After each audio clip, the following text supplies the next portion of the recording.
Hello and welcome to On Point. I'm Karen Abcarians. Today we are here to talk about activism. Activism is defined as the action of using campaigning to bring about political or social change. According to the 2017 Millennial Impact Report, since the last election, 42% of millennials have posted or shared content on a social media platform in support of protest topics. 40% have signed petitions, whether online or in person. 29% have participated in marches, rallies, or demonstrations. We went to the International Women's March and spoke to some activists about why they march.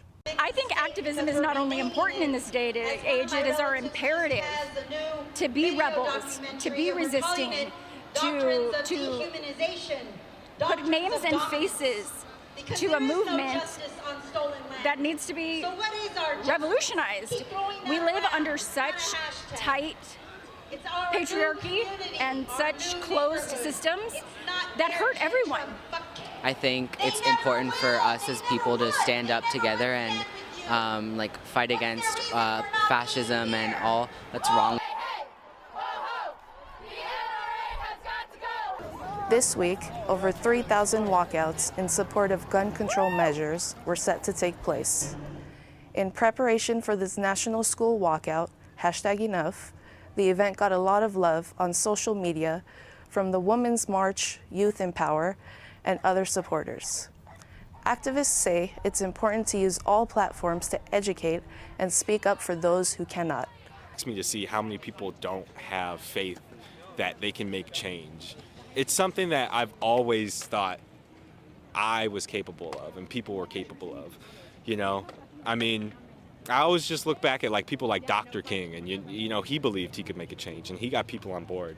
So we just wanted to be optimistic in that sense of if we do something, then it's possible. And I think that most of the kids at CSUN are, on board with us.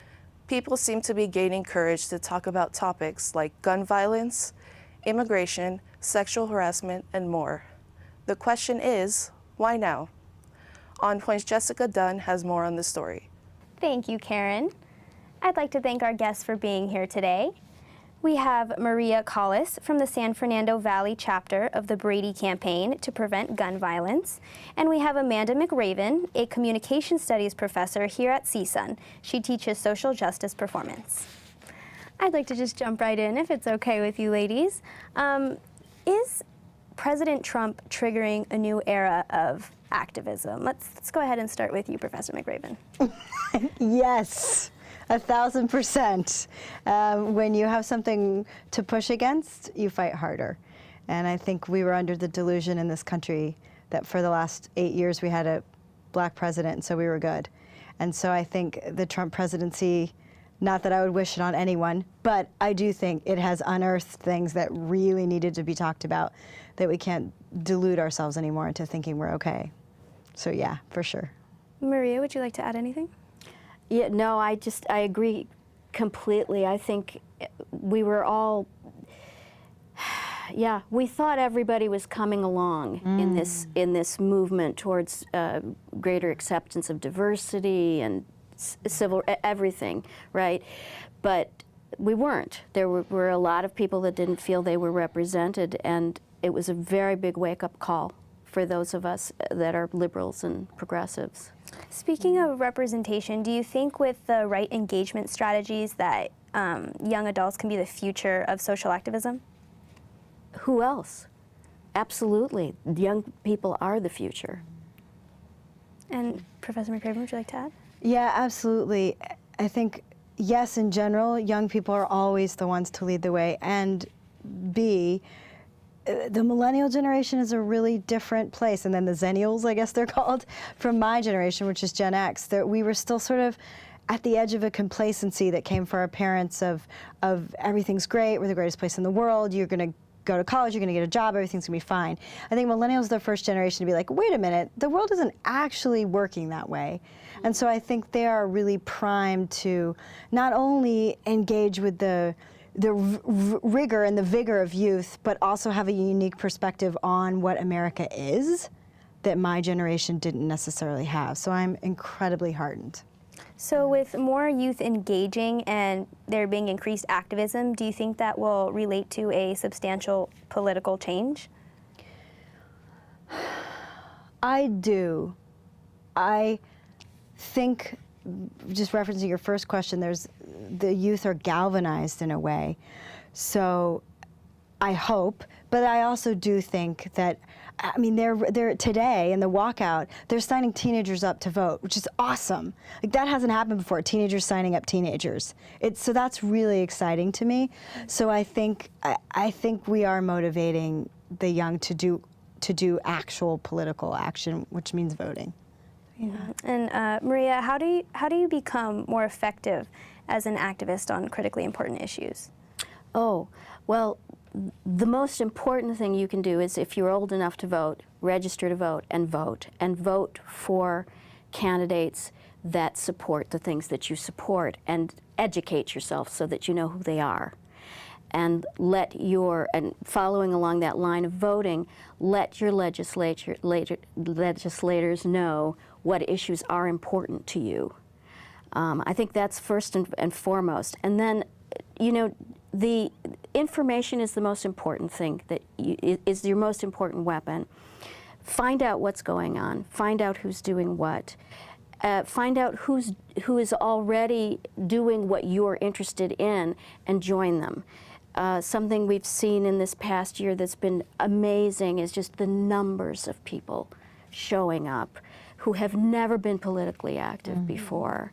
So I think speak with your vote, and speak with your presence, and however you make that presence known, social media, showing up at rallies, writing and calling Congress. And Professor McRaven, how do you believe it's more important to become critically active on these issues? Use your voice. Vote, but use your voice every day. I think social media is an amazing tool that this generation has at their disposal to disseminate information democratically. Information is now in the hands of us until they do the net neutrality legislation. But let's say, if that doesn't happen, we get to control what goes out. And that's an awesome power to be used. And so use your voice every day. Well, what do you think, besides maybe not using your voice, keeps that change from happening? Complacency.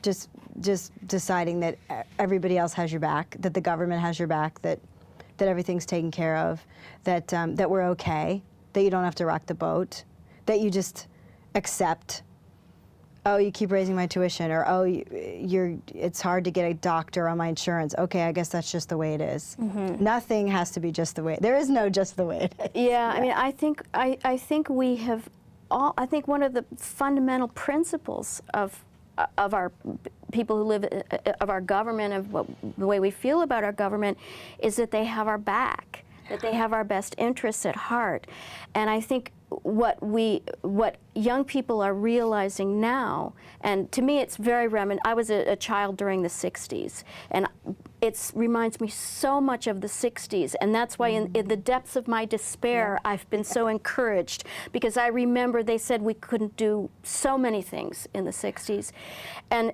it's only as good as the people in there. It's only as good as the people we elect to the government.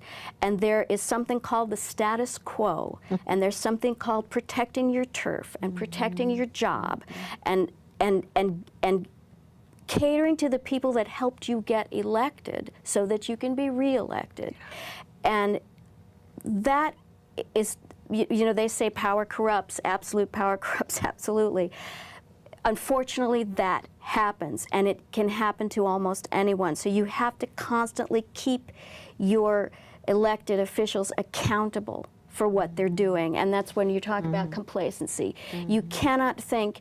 I mean, I think this is part of what happened to us in the 8 wonderful years that we had Barack Obama as president. We thought, finally, we made it.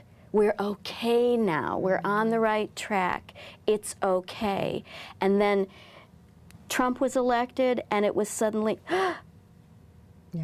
we're not. We can't sit back. And I will say, add to that too, I've noticed as a professor that as much as not to contradict what I said earlier, that I do believe this generation really sees the structures more, but they are also the generation of No Child Left Behind, where they were raised to check boxes and say yes and have the right answer. What's the right answer? What's the wrong answer? Classes I teach, I often have to break those boundaries down and say there is no right or wrong answer. It's what you believe in. So I think there is a conditioning of complacency that that does need to be broken through. That this generation does need to say, okay, I don't have to do what the people in charge tell me that I have to do. Which is awesome. How easily do you think people's beliefs can be persuaded? It depends on how you're framing your argument and where you are hitting your audience. Quick story, a friend of mine runs a restorative social justice program, and she was working with a group of girls, incarcerated youth in the Santa Clarita area, and brought Congress people, local representatives, to come see their performances. One of the representatives, who was incredibly moved by this performance, astonished by what he saw, these young women telling their stories, said to them, "I'm from this district and I didn't even know we had a jail here." And so it's like, wait, what? I mean, that's inconceivable. But when we find the way, so that guy, an older Caucasian gentleman, needed to be brought into a room with young Latina women and hear their stories face to face and not be able to look away. So I totally forgetting your original question, but it's something to do with how you frame your argument. And recognizing, and this is what I teach. Change people's how to change people. opinions. You have to know your audience, and you have to know what's going to affect that audience. And I can do the same performance for this audience, and this audience. But how I approach the performance, how I frame it, has to be different. I mean, a protest performance, depending on what's going to affect them most strongly. Yeah, I think that's really astute. Something that we've been thinking about more and more is that we have to reach out to people's humanity, person to person, and just try to move away from the us and them thinking. Find the common ground, find the common humanity, Absolutely. and begin there. You know, I'm a mom, you're a mom. Right. You know. And it's as simple and as complex as getting in a room and listening to people's stories. Yep. This is why we can draw lines, because we don't see each other. We don't listen, and we don't actually see each other. We don't see what we have in common. We only see what we have that's different, and it's a mess. And if we just listened, Yeah, and again, I think this is what the last election taught us is we're not listening. Yeah. And speaking of listening, I know you're here to represent the Brady campaign. Can you tell us a little bit more about the Brady campaign for people at home who don't quite know exactly what it is? Sure. The Brady campaign is, from its roots, probably the oldest organization dealing with gun laws and gun control. And it started as handgun control back in the 70s. And then Jim Brady, who was press secretary to Ronald Reagan, was shot and partially paralyzed as the result of an assassination attempt on the president.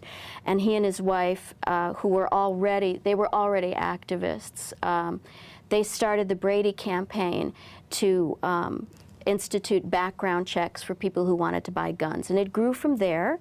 And then in 1999, there was an attack on the Jewish Community Center in Northridge, right here in Northridge, and a local woman, Donna Dees Thomas's, organized the Million Mom March as a response to that. So it was born here. And over time, I think it was in 2001, the Million Mom March decided to join with the Brady campaign to be stronger together. And so we've been working for common sense gun laws since the 80s, and here locally since 1999. Was that the answer to the question? Yeah, that's totally fine. And I know that from some research from the Brady campaign and the website and everything, that 100,000 people are victims of gun violence every year, and that the campaign is trying to cut that gun violence related issues in half by 2025. Can you explain to us Brady's solution on how they're going to do that? Sure. We have a 3-point program, and I'm just going to check my notes to make sure I don't gaffe on that. Right. Expanding background checks, banning assault weapons, and what we call the extreme risk protective order, which is a way of getting guns out of the hands of people that are known to be at risk for violence. These 3 laws, expanded background, universal background checks, banning of assault weapons, and extreme risk protective orders, these are already law in California. We're trying to get these laws passed at the nationwide level, at the federal level. And we have seen the result in California. We have seen that we have much lower rate of gun death in California than in other comparable states. We know these laws work. We know that if we can get these things happening at the federal level, that we can meet that goal.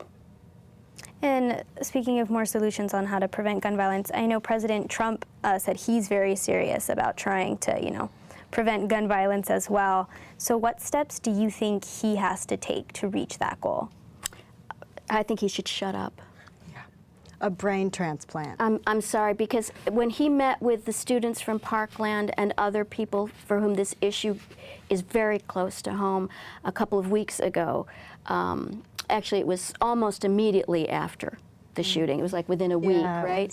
He was all about banning assault weapons, at least raising the age that you could buy an assault weapon to 21. He was for banning bump stocks. You can go back, I'm sure, and find the list of things he was in favor of.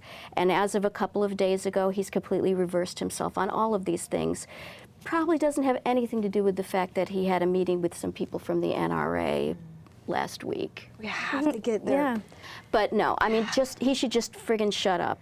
Yeah, like speaking of that, I was going to talk about like the juxtaposition, because during his campaign, I mean, the NRA also, supported him, and Trump, from my research, has been very supportive in the Second Amendment, and it's just very interesting to see now what he's saying about gun violence versus. Yeah. I don't think he ultimately cares. No.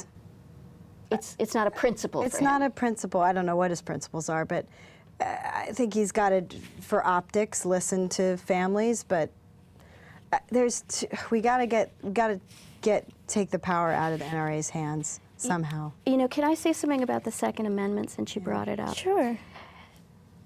Nothing that the Brady campaign or any of the other related organizations, Women Against Gun Violence, Sandy Hook Promise, any of these organizations, and in fact the people behind them or the people that are starting to show up, none of us is challenging the Second Amendment. Mm-hmm. The Second Amendment, and specifically in the Supreme Court Justice Antonin Scalia, who is a conservative justice who wrote the decision, he wrote the explanation of the Supreme Court's decision in the Heller case, which was the one that said that the Second Amendment supports an individual's right to own guns. He said, there is nothing in the Second Amendment that says you cannot limit and regulate that right. Mm-hmm. It is not, the Second Amendment does not say any gun, anywhere, anytime. He emphasized the importance of regulation in that decision. So we're not anti-Second Amendment, and people, that it's a specious argument. It's, excuse the expression, fake news to say that we're against the Second Amendment. So if there's more activism going on currently, why are people more willing to join versus starting it themselves? More kind of like strength in numbers? Critical mass. When you know, it's like the Me Too movement. When you know you're going to be safe because there's a support network, you'll speak up. Yeah. That's why we have white women in Hollywood now able to speak up, because they feel like they've got critical mass. We don't have all the black women in Hollywood speaking up yet because they don't have the same safety nets, but we'll get there. But when you feel like you will be supported, again, going back to, I think it has to do with our culture of the dissemination of information right now through social media, where you can know that people agree with you and believe in you no matter where they are in the world. You feel empowered to speak up. Until you know you have allies, I think, again, these structures we were talking about are too scary. Well, I don't have any power, that guy has the power. When you realize that power doesn't have to be a triangle. We call it power with instead of power over.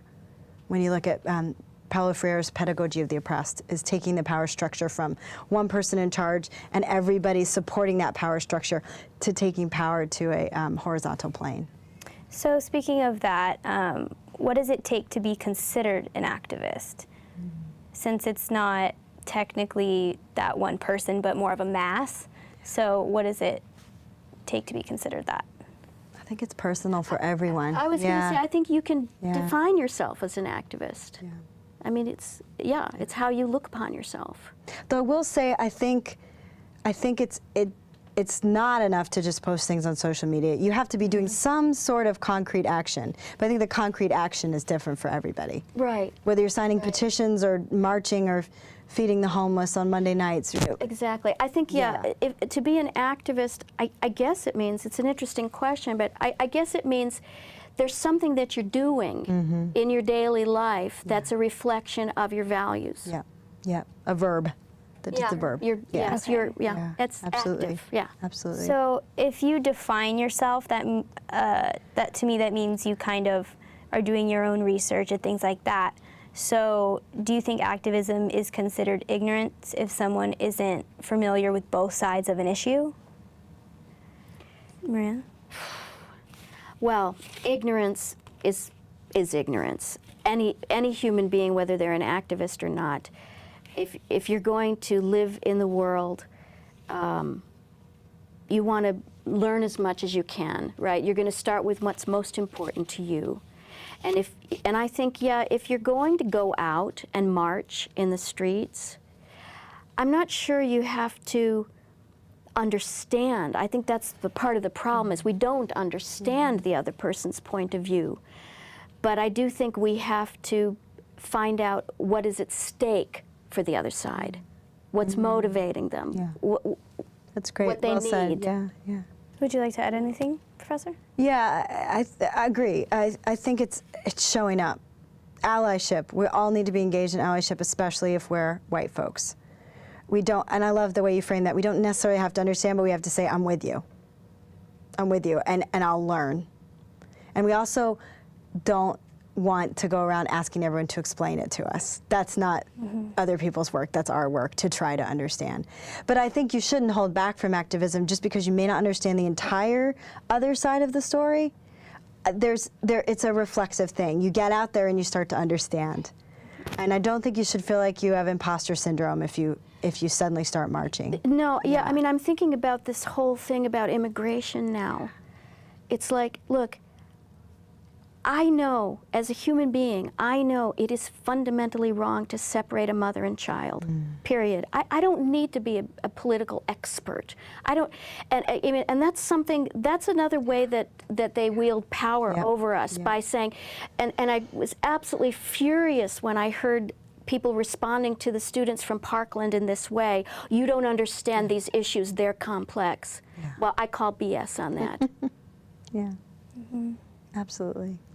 Yeah. As we're winding down here, I have one last question for you both. How does social justice activism alleviate some forms of suffering? Yes, all of it, always. We suffer when we don't feel like we have a voice, when we don't feel like we know how to understand what we're going through. So again, and I'm a storyteller and a professor of storytelling, And so I will always come back to when we see that other people have our same story, we suffer less. Oh, we're in this together, and we can fix it together. So it's huge. Activism is huge, and to be shown it by, like, we are being shown by teenagers in Florida, but teenagers all over the country today, and to that nobody's, what you just said, nobody's story is more valuable than anybody else's story. That we all have something to contribute and to share and to teach each other. I learn every day in my classroom. I don't understand everything about what it means to grow up in this part of the country and go to Northridge and be a millennial.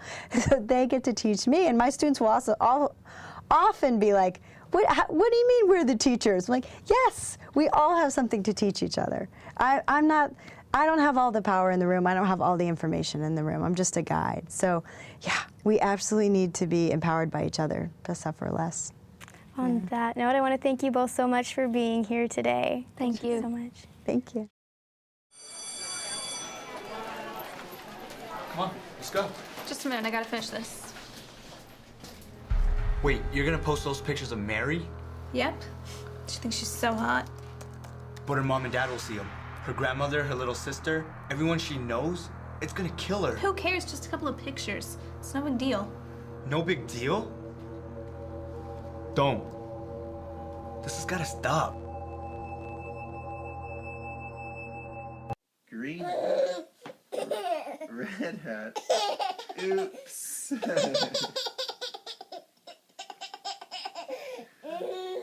Red shirt. Blue shirt. Yellow shirt. Oops. Yellow pants. Red pants. Green pants. Oops.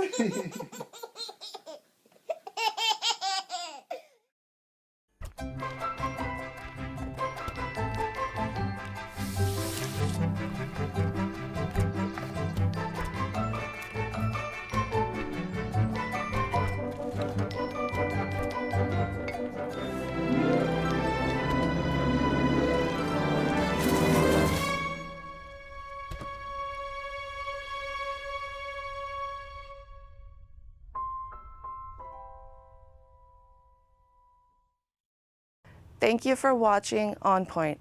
You can follow us on social media at CSUN On Point. You can hear us on KCSN 88.5 FM on Sunday mornings at 5:30. You can watch us on Santa Clarita Valley Television on Sundays at 5 and on LA 36 at 9:30 on Thursday nights. For all of us here at On Point, I'm Karen Abcarians.